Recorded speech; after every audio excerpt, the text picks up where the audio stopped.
Imana ishimwe.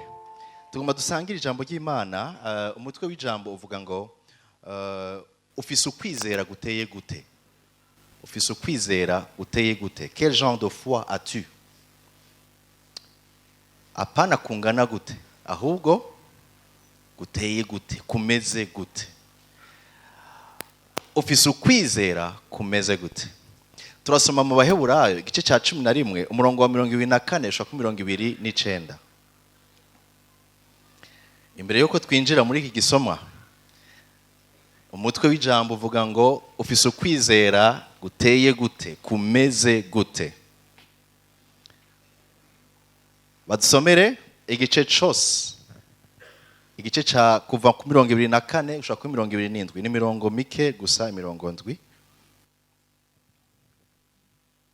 Ukwizera niko kwatumye Mose amaze gukura yanga kwitwa umwana w'umukobwa wa Farawo, agahitamo kugiriranwa nabi n'abantu b'Imana, akabirutisha kumara igihe mu bihimbaro vy'ivyaha, kuko yiyumviriye yuko gucokoranwa na Kristo ari ubutunzi burengeye itunga ryo muri Egiputa, kuko yatumbera ingero azogererwa. Ukwizera niko kwatumye ava muri Egiputa, ntiyatinya ishavu ry'umwami, kuko yashikamye nk'aho abona iyitaboneka. Haleluya. Kasenge, Mana ndasaba ngo wugurure ubwenge bwanje, ukoreshe amajambo yawe muri jewe, wongere ushoboze umwe wese mu bari hano kurongorwa no guhishurirwa ico ugomba kutuganiriza. Nizigira uburongozi bwa mpwemu wawe mu izina rya Yesu nsenze, amen. Ufise ukwizera guteye gute. Ndabasabe mwigore mumbarize mugenzi wawe wumva inyishu aguha. Ufise ukwizera guteye gute. Harabishura ngo ufise ukwizera kudateye amazi. Haleluya. Kudateye amazi. Ufise ukwizera kunovu, manovu. Inyishu ni nyinshi. Ariko icyo dushaka kwiga ngaha nuko ari kibazo gikomeye, kuko tubayeho, munyumvirize neza, tubayeho muri epoque canke mu gihe aho ibintu umumu wese aharanira, le pouvoir, la course aux possessions, ubushobozi, ubutegetsi, kuronka byinshi. Ivyo bikatwereka ngo ufise byinshi n'ufise ubutware n'ubutegetsi, uyo niwe yemewe. Turi mwihiganwa, isi iri kwitwirukanza mwihiganwa. Aha abantu benshi turondera kuboneka, kuronka. Ivyo bikatwereka ngo birashoboka rero ko naronse canke ko mfise canke ko nahawe, Imana iranyemera. Isi yino kino gihe niko ikwira tubwira. Iyi mentalite canke ibi vyiyumviro birateba biragwira, vyinjira no mu ishengero ry'Imana, ishengero rya Kristo, aho abakristo usanga binyegeje muri kwa kundi bavuga ngo ukwizera kwa grandeur, ukwizera kw'ivyo hejuru. Nico gituma uzosanga hariho uburorero bumwe ushobora kuvuga ngaha. Bamwe bakavuga ngo, bakabwira abandi, uzovyumva mu ngene bavuga ngo bigenda gute yuko buri umwana w'Imana hamuka bugenda n'amaguru, atangendeshwa ufise. Vyoshoboka gute kuri umwana w'Imana ukaba ubayeho udafise iki na kiriya mu bifatika. Ukwizera bive niko guharawe cyane n'imiduga ya sport ikomeye gose, niyo yerekana yuko uri umuntu w'ukwizera. Aha ni muri inosi. Ivyo rero bakabironka kubera batuye cyane, babihamagaye, ndabihamagara, ndabikwega. Hakaba n'inyigisho zibivuga ngo bikwege bize, biboneke, tubigenderemo. Mbega ukwizera kwa kino gihe kuhagaze he? Uhagaze kuri possession, kuronka, kwakira, canke kuronka ubutegetsi ubutware. Ibi nivyo biriko biravugwa ngaha ku isi. Binzana aho ciyumviro Yesu yabaza avuga ngo mbega aho umwana w'umuntu azozira muri Luka igice cya 18 murongo w'8. Mbega aho umwana w'umuntu azozira azosanga ukwizera mu isi? Ni kibazo yibajije. Mbega ninagaruka nzosanga ukwizera cyangwa ukwizera kwarahindutse kuba ukwizera kw'ivyo batura gusa bahamagara kuko bafise irari ryo kubironka. Bamwe bakubwira bati ukwizera kwanje ntuncangire ntunyononere, ukwizera kwanje nuko nzorongorwa n'umugabo atunze kandi tuzoba muri ino quartier canke muri kiriya gisagara. Umuhungu umwe araza arambwira ati pasteur, je birangoye, nareheje umwigeme na fianchije umwigeme, tumaze kuganira acampa amakondisiyo 3 menga yari 2. Ati nayahe? Iya mbere yambwiye ngo nimba ushaka ko twubaka dutegezwa kuzobana hagati, tuzoba mu nzu iri hagati ya Ntahangwa na Muha.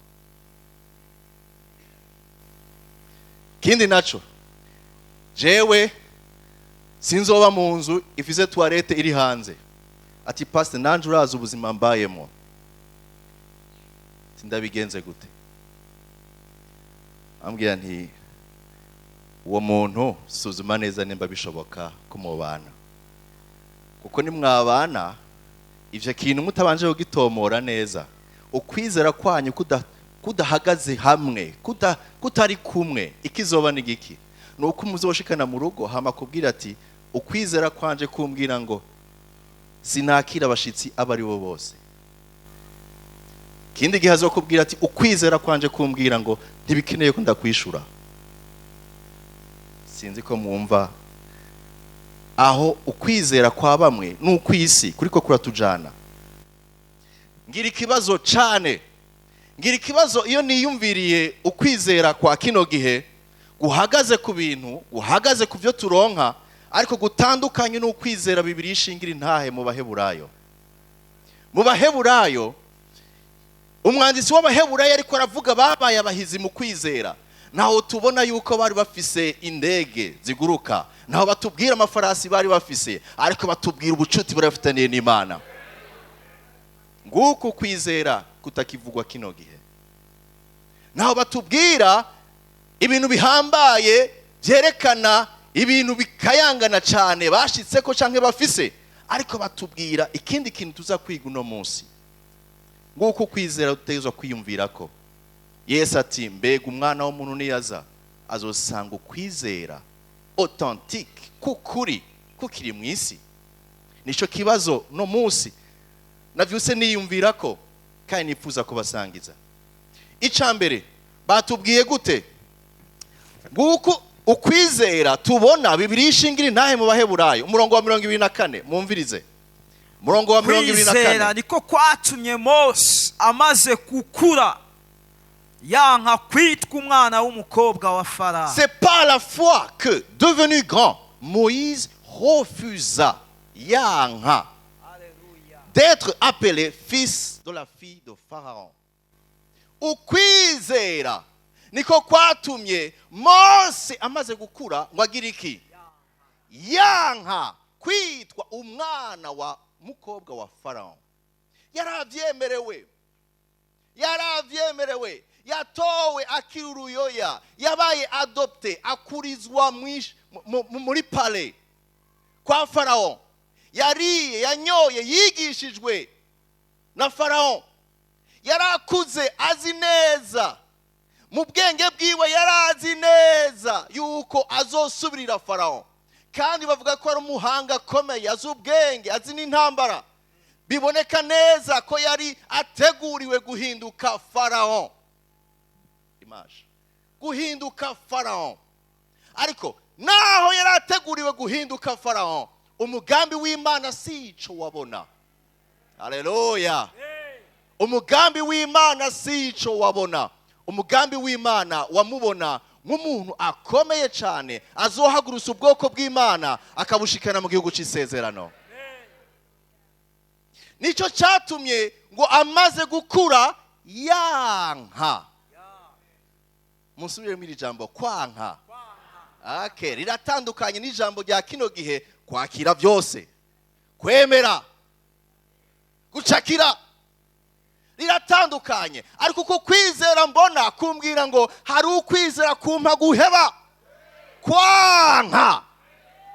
Ndabibona n'ivyanje umenga ni jewe nzobibamwo, ariko kubw'umugambi w'Imana ngo amaze gukura ahishurirwa, amenya yuko ivyo arimwo atari ivy'iwiwe, kandi amenya inkomoko y'iyava.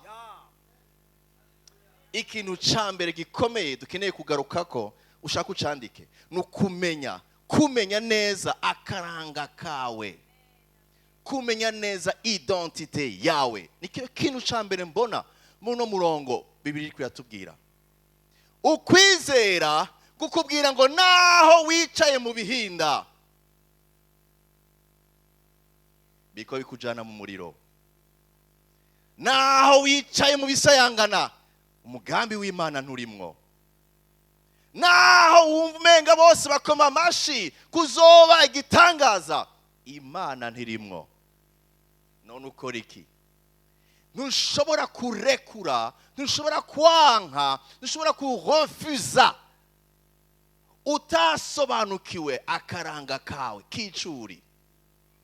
Nico gituma icafashije Mose nuko yasobanukiwe yuti naho niza no mashuri, naho nakujijwe na Farao, naho ntegurwa kuba umukuru w'isi yose. Kw'ico gihe Egypte yari puissance mondiale, naho ntegurwa kuba umukuru w'ibi bintu bikomeye, ariko sico ndi, hari uwundi muhamagaro hejuru ubugingo bwanje. Dukeneye ukwizera kutubwira ngo naho mumbona gutya mfise ihamagagwa rikomeye. Haleluya. Murabona ihamagagwa Mose Imana yamuhamagarira, iyo yanka kurekura guheba, yohejeje nka Farao akagwa muri kiriya kiyaga. Ariko kwemera gureka ikibanza cha Farao vyamuhaye kuja hejuru, ubwoko bw'Imana burarengana. Nguko ukwizera kwa mbere kugutahuza ngo ntunezerwe n'ivyo ubona bishobora kuba atari ivyawe, ariko rondera umugambi w'Imana ku buzima bwawe. Harabo turi kumwe, abo turi kumwe. Haleluya. Icambere ngaha ngo c'est pas la foi, ni kubwo kwizera yanse kwitwa umwana w'umukobwa wa Farao, aca yanka n'ibijana vyose. Niyo privilege yoba yararimo. Uno munsi abantu benshi baragwa mu kibazo, imihamagaro yabo ikugagwa, n'ihamagagwa ryabo rigafutika. Kubera iki? Kuko baguye kwa Farao, baca barondera kuba ba Farao, baca bahereza mu kiyaga. Ikibazo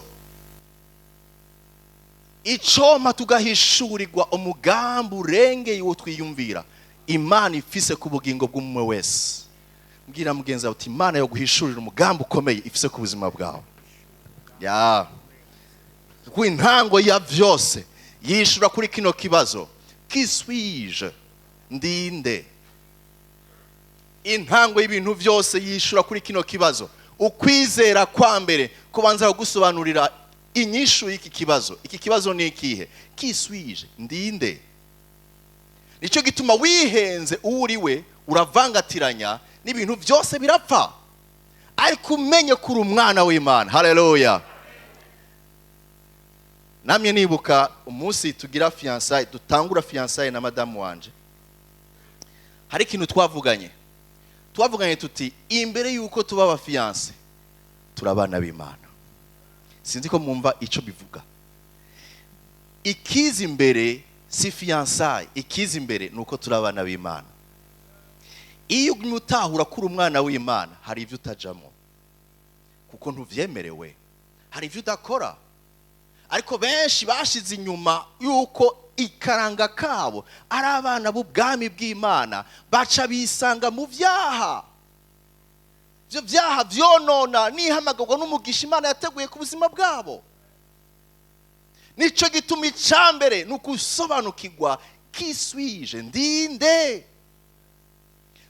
Mose akuze atahura uwo ari we, atahura yuko atari umuhungu w'ibwami kwa Farao, ariko Imana imuhishurira yuko ari umuhungu w'Imana isumba byose, kandi ahamagarirwa kuba umwana azokubaha data, ari we data wo mu ijuru, agahindura ihanga ry'ubwoko bw'Imana Isirayeli.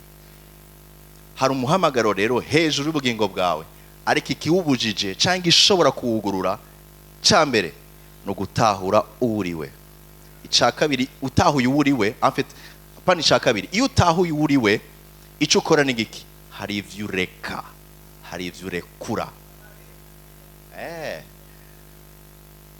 Bashiki bacu, murafise abafiance baba come from, murafise abafiance bafise, arakubwira cyane yuko nta kibazo ko ukunda gusenga, jewe nzokureka usenge nta kibazo.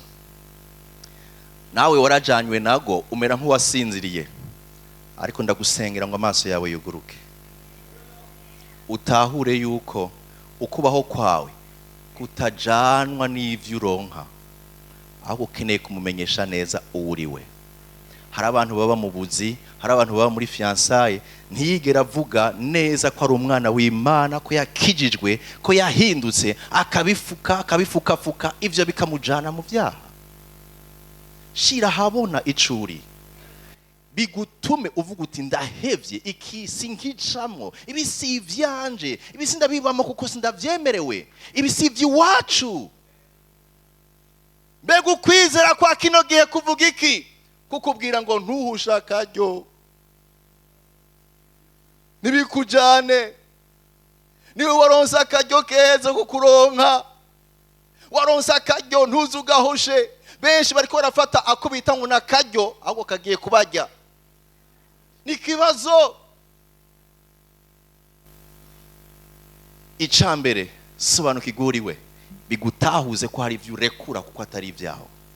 Icakabiri, mwandika icakabiri. Icakabiri tugisoma ku murongo wa 25 ushaka 26. Agahitamo kugiriranwa nabi n'abantu b'Imana. Amaze kugira ukwizera no kumenya uwo ari we, ahitamwo. Dusubire muri ino jambo, ahitamwo. Okay. Kugiriranwa nabi n'abantu b'Imana. Kugiriranwa nabi n'abantu b'Imana, akabirutisha kumara igihe mu bihimbaro vy'ivyaha. Abirutisha kumara igihe mu bihimbaro vy'ivyaha. Bandanya 26. Kuko yiyumviriye yuko gucokoranwa na Kristo ari ubutunzi burengeye itunga ryo muri Egiputa. Gucokoranwa na Kristo abigereranije n'itunga ryo muri Egiputa, asanga yocokoranwa na Kristo kuko yatumbera ingero azogerera, kuko yabona kure. Haleluya.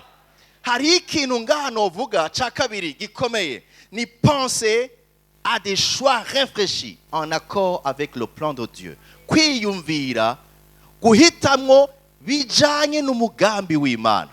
Ngo ahitamo kugira uze ngaha wagize iki? Wahisemwo. Kugira wambarizo wambaye wagize iki? Wahisemwo. Kugira ubahuri warahisemwo. Kugira utware uwo watwaye cyangwa wagutwaye wagize iki? Warahisemwo. Ubuzima bugizwe n'amashwa, guhitamo. Ariko ikibazo kihari nuko dushaka cyane guhitamo tutiyumviriye umugambi w'Imana. Uyu mugabo ahitamo hagati y'iki. Icambere watubwiye ngo yahisemwo ku murongo wa 25, kubabazanywa, kugiriranwa nabi n'abantu b'Imana. Wala. Hari ku ruhande rumwe ndabibona yuko mu bisanzwe sindi umwegiputa, nagende yabiwacu nababonye, abiwacu babayeho nabi, abiwacu barakubitwa igihe cyose. Hari urugezo rw'amatafari bategerezwa kubaka, batayashikije nibaronka ivyo kurya, barakubitwa, bamerewe nabi. Ku ruhande rumwe hariho umubabaro w'abiwacu, ku rundi ruhande hariho ibihimbaro vy'isi. Kwa Faraho bamubwire bati gicu ushaka, nywa ico ushaka, ufise bakugendanira igihumbi. Ngaha arabibona, ari hagati, ategerezwa guhitamo. Ninahitamwo hano bisigura ngo mpisemwo kubabazwanywa n'ubwoko bw'Imana. Ninahitamo ngaha mpisemwo kunezerwa mugabo n'ibihimbaro by'ibyaha. Un choix réfléchi. Iguhitamwo wiyumviriye neza. Shengero ry'Imana, abana b'Imana turakeneye gufata umwanya mutonya wo kwicara ngo twiyumvire umugambi w'Imana udufashe guhitamo neza. Kuko ivyo ndimwo n'ivyo urimwo nuko hari ico wahisemwo. Wahisemwo iki? Nihe choix ufata? Ahandi naho abona ngo kubabazwanywa na Kristo kuri ruhande. Kubabazwanywa na Kristo. Naho Kristo vyitwa ko ariko yaramubona mu buryo bw'impemu. Kubabazwanywa na Kristo canke la richesse, toute la richesse, itunga ryose ryo muri Egiputa. Mitemwo iki? Bibiri irambwira ngo ntiyigeze agira ikibazo. Yahisemwo kubabazwanywa n'ubwoko bw'Imana, yahisemwo kubabazwanywa na Kristo aho kuba mu bihimbaro by'isi. Uwo muhamagaro, iyo choix niyo yamusunitse hahandi muri ya image turavuga. Uko guhitamwo niko kwamusunitse gushika kuri rya ntambuko mubona.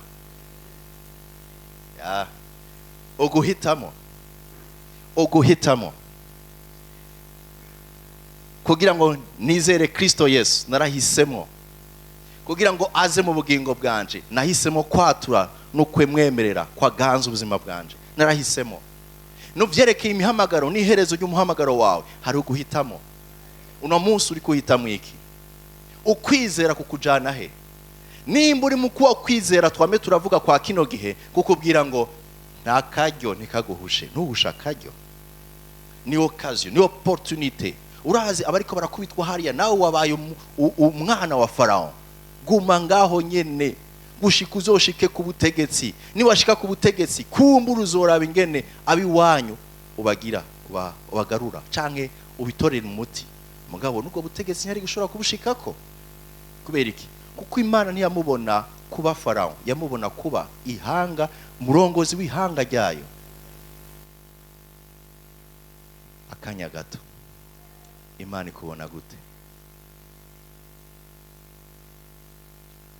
Utitayeho ivyo uri kuraca muno munsi, utitayeho ibikunaniza uno munsi, uri hagati y'ivyo utegezwa guhitamo. Uri hagati y'amashwa. Shwa imwe ishigikiwe n'Imana ishobora kubabaza, ariko ikidufasha no kwizera kwacu. Ishobora kubabaza mugabo kwizera kumfasha ko ntahura ngo naho yombabaza nzoshika kuca Imana yanteguriye. Nzogera joyavuze nzogerana ho yambwiye kuko natarumuntu. Geza uzogerayo kuko wafashe ingingo, kuko hariho shwa wagize. Naho yo shwa yakubabaza, naho ko guhitamo kwakubabaza, ariko uzogera mu mugambi w'Imana atari ukugumye widibamiye mu bihimbaro by'isi canke mu byaha, ariko wahisemo kubabazwanywa gucokoranwa. Abo mukorana bakakwita ngo ikirofa, abandi bakabita ngo barabakorofye. Ntacu naho badukorofye, turi n'isuku. Hari amazina menshi bashobora kukwita. Raba cane igihwanye n'umugambi Imana igufiseko. Haleluya. Hari ibanga kubatahuye umugambi Imana ibafiseko. Ukwizera kwa kino gihe ni kumbwira ngo akira byose. Oya, kumbwira ngo akira byose. Kumbwira ngo cakira gusa. Kumbwira ngo ibindi byose naco bitwaye. Kumbwira ngo Imana izobira vyiyumvira mu nyuma. Oya! Ni jewe mpagara kuki Imana ivuga ni ijambo ryayo nkahitamwo n'ukwemera kubabazwa, ariko kugira ngo ubwami bw'Imana n'ubwiza bw'Imana bwihishe icubahiro muri jewe. Haleluya. Ica gatatu tubona muri uko kwizera tukibona mu murongo wa 27. Ukwizera niko kwatumye ava muri Egiputa.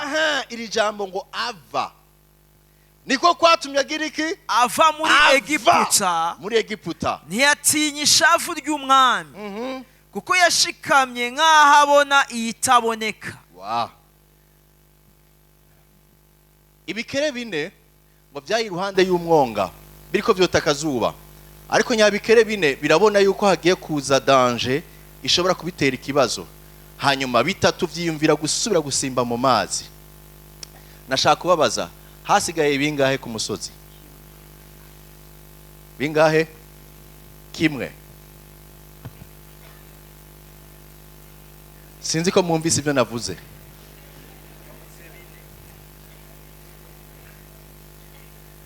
Ndabisubiremo. Ibikere bine byari biri ku musozi, biriko vyota akazuba, bibona ikibazo kigomba kubitera, bishaka guhunga, bitatu vyiyumvira gusimba mu mazi. None hasigaye bingahe? Mwahinduye?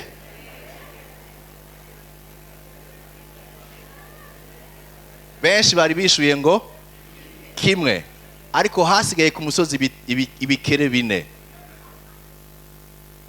Kubera iki? Kubera bitatu vyariyumviriye mugabo ntivyigeze bisimbirayo, hasigaye bine. Iki gice ca gatatu ngomba kuvuga ni gice niyitiriye prendre la décision, gufata ingingo. Wabonye ico ukwiye gukora, ariko hari ingingo ukwiye gufata.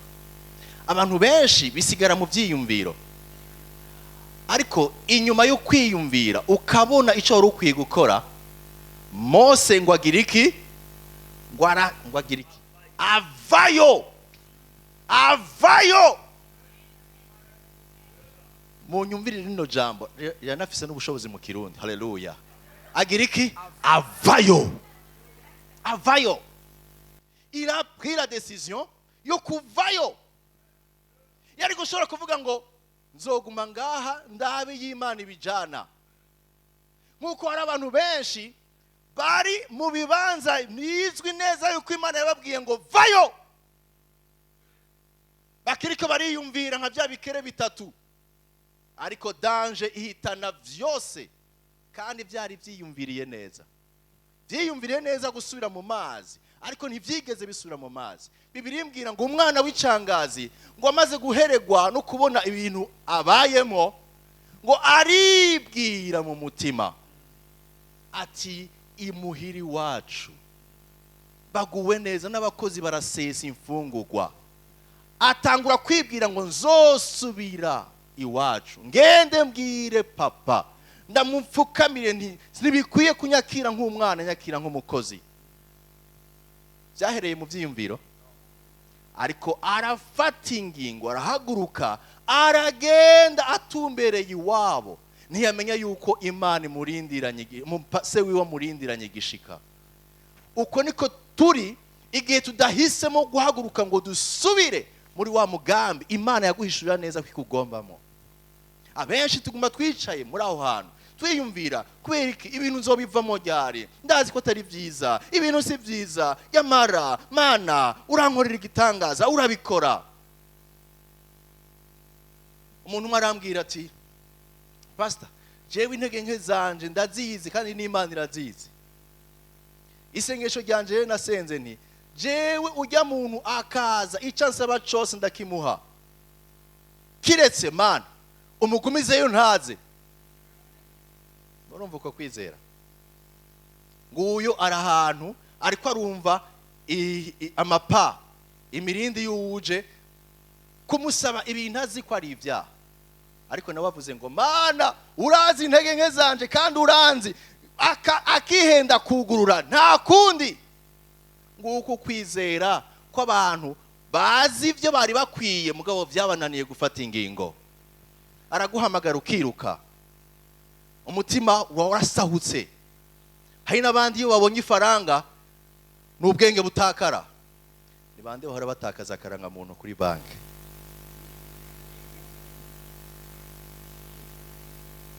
Bashobora kuba barimo ngaha kuko amakaranga muntu umuntu yabona menshi kuri banki. Kandi abo bantu sabaje kudepoza amahera ahubwo nabaje kugira iki?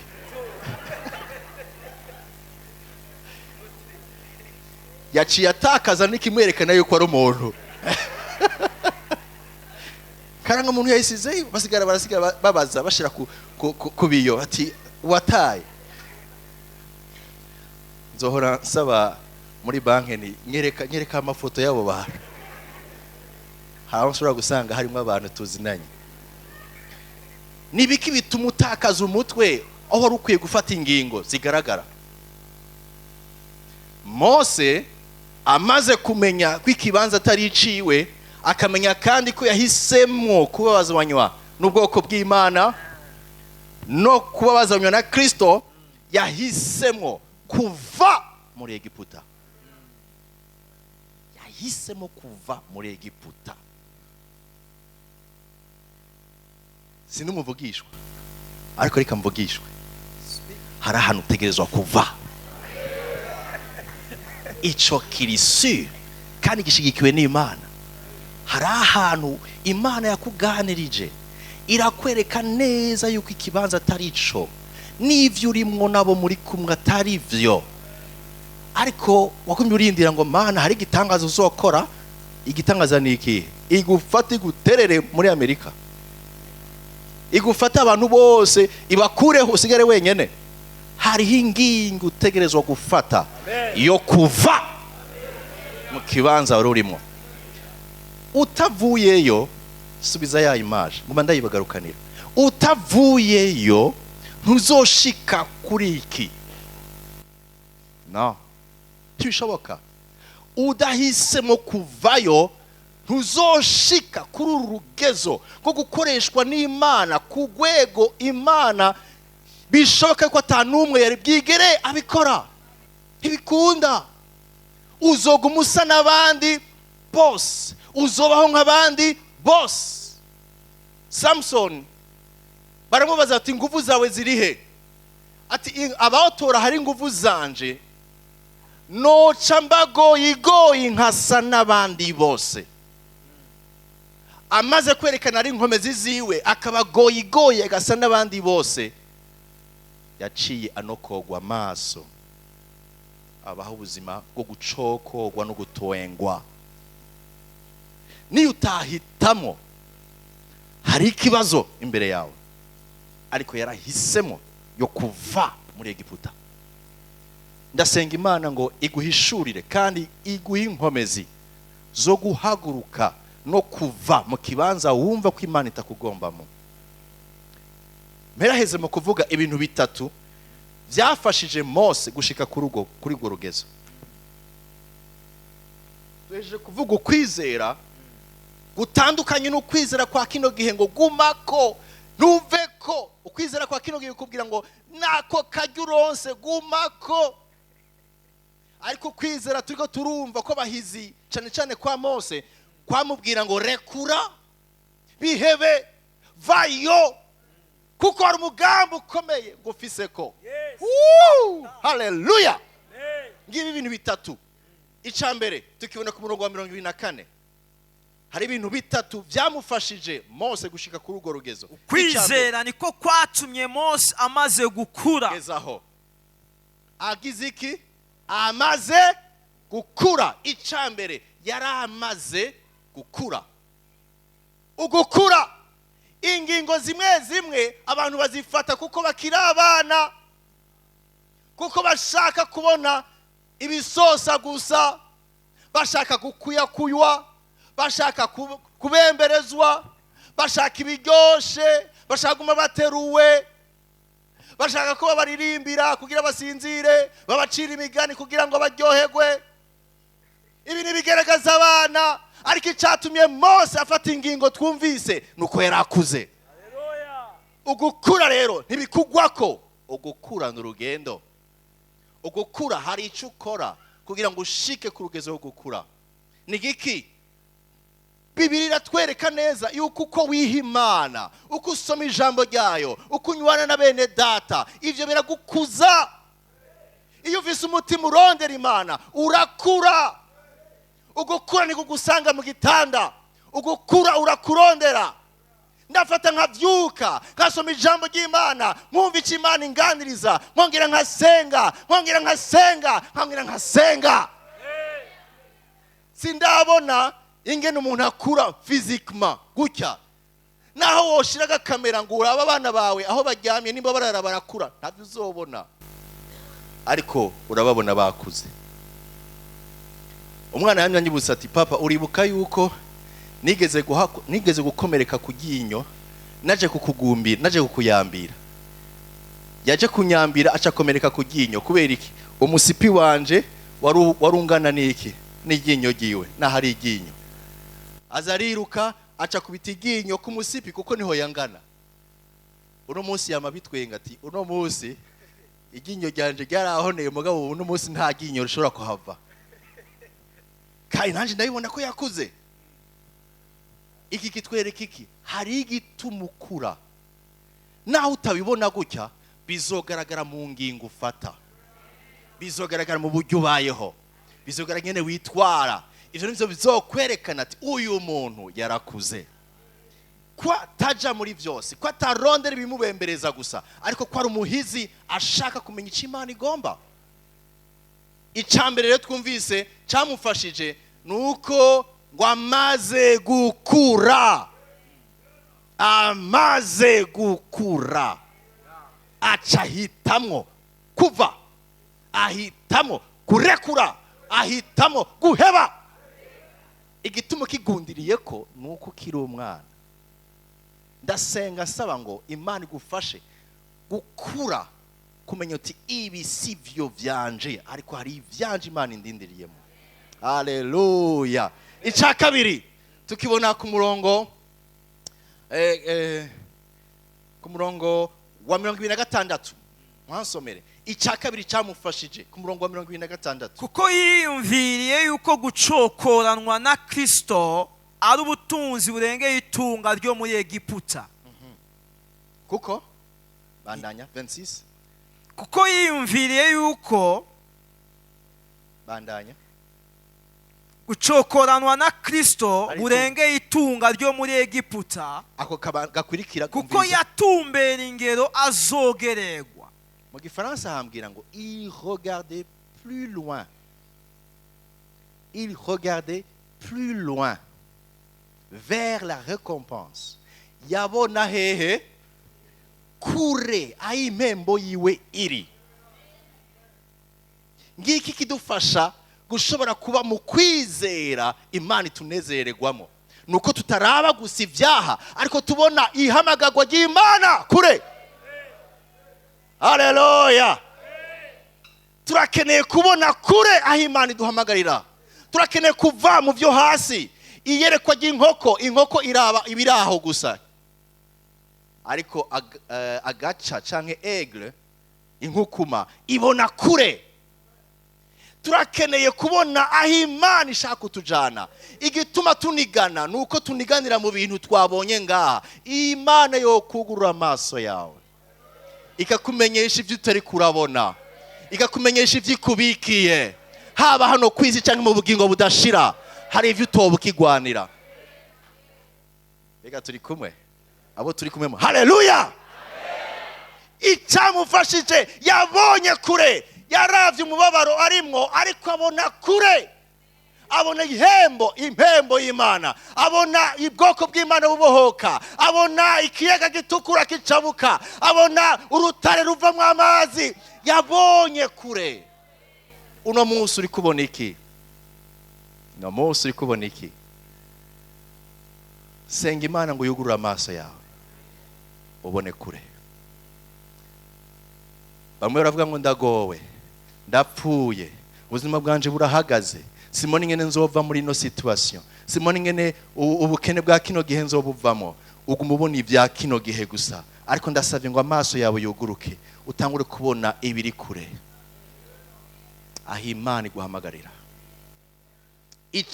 Ica gatatu camufashije guhaguruka no gufata iyi ngingo ku murongo wa 27. Ukwizera niko kwatumye ava muri Egiputa, ntiyatinya ishavu ry'umwami kuko yashikamye nkaho abona itaboneka. Il tint ferme. Il a tenu ferme. Arashikama. ya iri jambo ryo muryandike. Icamufashije nuko atabaye mahindagu, nuko atabaye uno munsi bimeze neza reka cenja ku ruhande rwaho ibintu byose bimeze neza. Iyo babimeze gutyo ko tuzi ko mu muriro hazojamo benshi, reka duhitemo kujayo. No, abenshi byarabananiye ko bashobora gufata ingingo yo gutena ferme, gushikama ku ngingo babonye icyo Imana imubwira.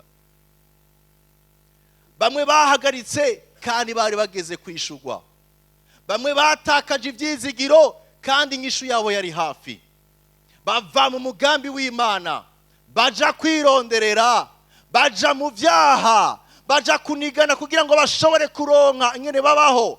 Naho Imana yari isigaje gato ngo ihingure ikintu muri bo ibashitse ku masezerano.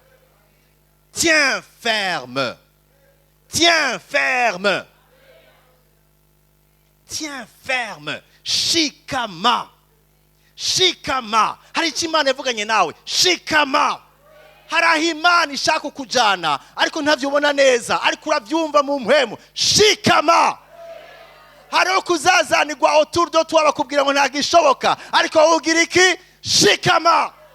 Bakubwira ngo nabandi bose byarabananiye, simona we icuzo buje gukora, ariko nimba ari icyo Imana ivugana nawe, gira iki? Shikama. Woo! Hallelujah. Abo turi kumwe, hallelujah.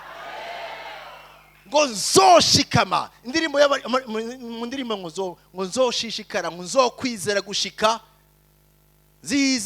zizigira nkiri. Hallelujah.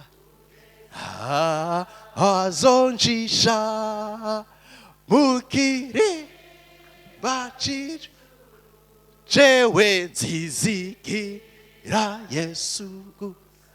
Muri ino si hari ibintu byinshi bishaka guhindura ukwizera, hari ibintu byinshi bikubwira ngo ntibigishoboka, ariko ubibwire ngo nzizigira gushika mbonye icyo Imana yasezeranye. Je tiens ferme, ndashishikara, nzobandanya naho ibintu bigoye, kuko wampamagaye niwe mwizigirwa, uwatamwe igikorwa ciza azogisozera.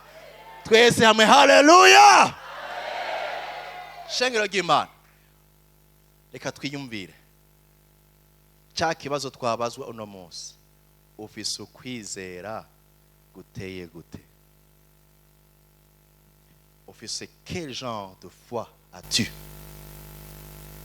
Nukwiye kwizera ufise. Mbega uri mu mugwi wawe abandi bavuga ngo bizokwikora,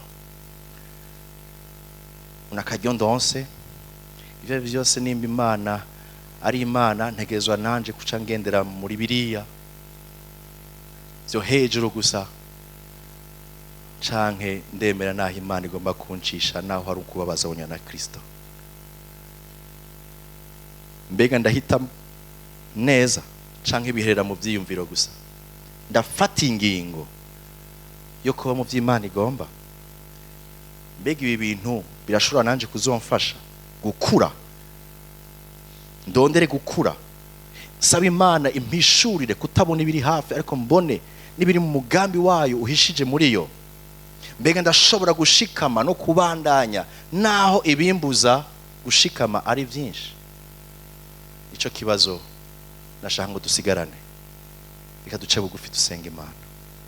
Bibiliya irambwira ngo yisubiye imbere muri we atangura gusuzuma. Ndagusabye wisubire indani muri wewe, nanje nuko nsubire imbere muri jewe. Mbega ukwizera kwanje guhagaze gute? Mbega ndazi ico nagizwe uwo ndi we, ko ndi umwana w'Imana akwiye kwivanga no gusa n'isi, ntiruka nibigezweho ariko bidahesha Imana icubahiro, canke ngendera mu vy'Imana yateguye kandi bimpa amahoro. Mbega ihitamo ryanje rihagaze kuki? Ndaba ibiryoshe canke mitamwo ivy'Imana igomba? Guhitamo kwawe kurashobora kukubabaza, ariko naho ko kubabaza inyuma yako hari iherezo ryiza. ukwizera kwawe kumeze gute? Dusenga Imana. Tangura wisengere. Gira Imana uyereka ico mpwemu Imana yavuganye nawe kino gitondo.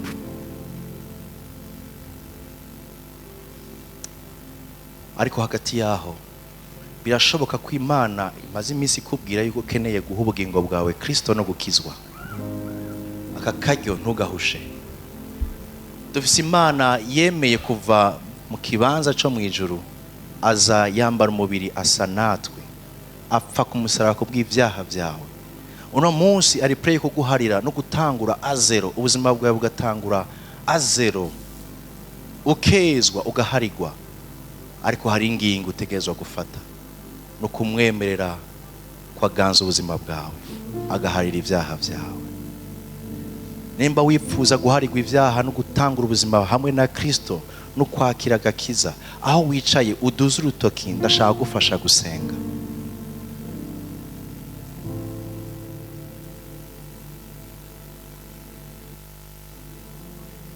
Uduze urutoki. Haleluya. Uduze urutoki. Ukeneye gutangura ubuzima bushasha, guharigwa ivyaha no kubana na Kristo. Benda binginga bene data bahaguruke mu bakomera amashi, hanyuma tubasabe baze hano imbere dusenge.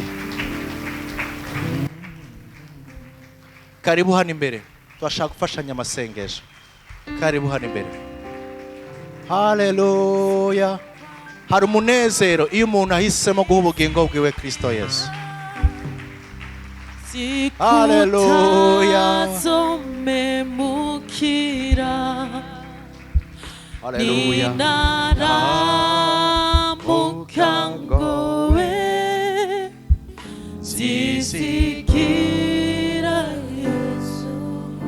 Oh, nzizigira,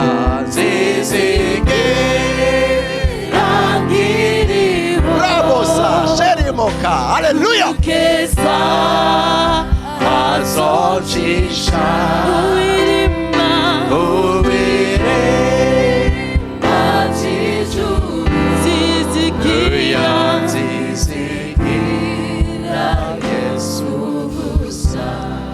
sabe babafashe, megerane babafashe masengesho, natwe tubasengere.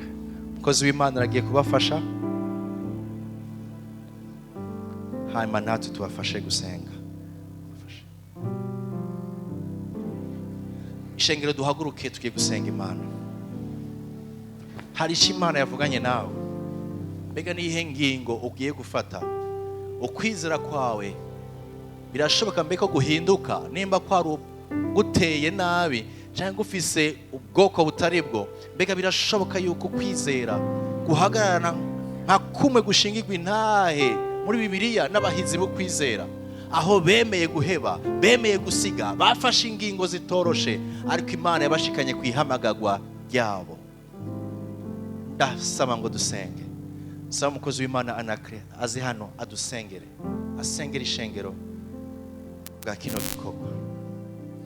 Haleluya. Uko yavuze ndizera ko Imana ageraga neza umuntu wese muri twebwe. Ndagomba guhumiriza. Urashaka kuduza ibiganza. Urangamize mwijiri yo Kristo ari. Ufata ingo mu kwizera. Uti Imana birangiye ko mbandanya mbona ingorane ntafata ingingo. Tangura gusenga. Mana mu izina rya Yesu, ndagushimiye ko mpemu wamuhaye abera abakwize kugira ngo adufashe kuba mu buzima bwa Kristo Yesu. Mwami ndasenga umuntu wese wagiye uganiriza, Mana umushode gufata ingingo mu izina rya Yesu. Tangura gusenga. Fata ingo uti ndahagaritse. Uti n'umunsi ndandika message yo gusezera. Tuzobwira umukoresha, tuzobwira umugabo, tuzobwira abagenzi banje. Fata ingingo mu kwizera, Yesu arakumurikira. Fata ingingo mu kwizera, Yesu arakumurikira. Manda se umuntu wese ariko arasenga, ariko arafata ingingo, mwemu wamushoboze Mwami, asezere, atange position. Mwami ndazi ko ijambo ryawe Mwami ari umucyo, ari itara muri kibirenge vyacu. mu izina rya Yesu hezagira ubwoko bwawe bushoze kwivangura n'ivyanduza. Mwami urahambaye.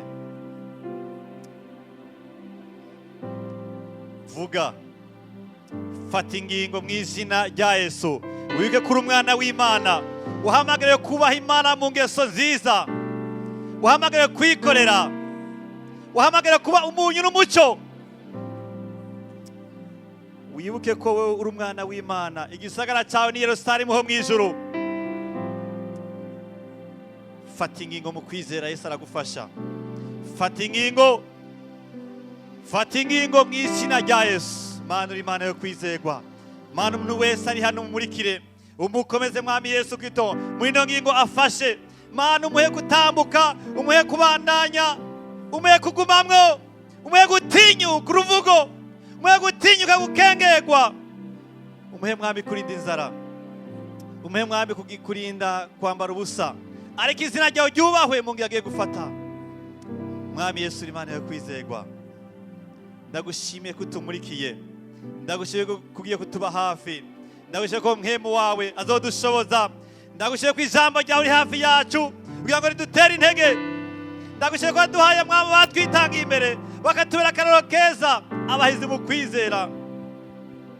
Mana urakoze Mwami, uhezagire umuntu wese yumvise ino jambo, uhezagire kandi Mwami mukomeze, kandi uzuduhezagire mu rugendo, uzuduhezagire Mwami ino ngiyo dufashe, maze nawe uhabwe icyubahiro muri byose mu izina rya Yesu. Amen. Haleluya. Imana ihabwe icyubahiro, Imana ihabwe icyubahiro.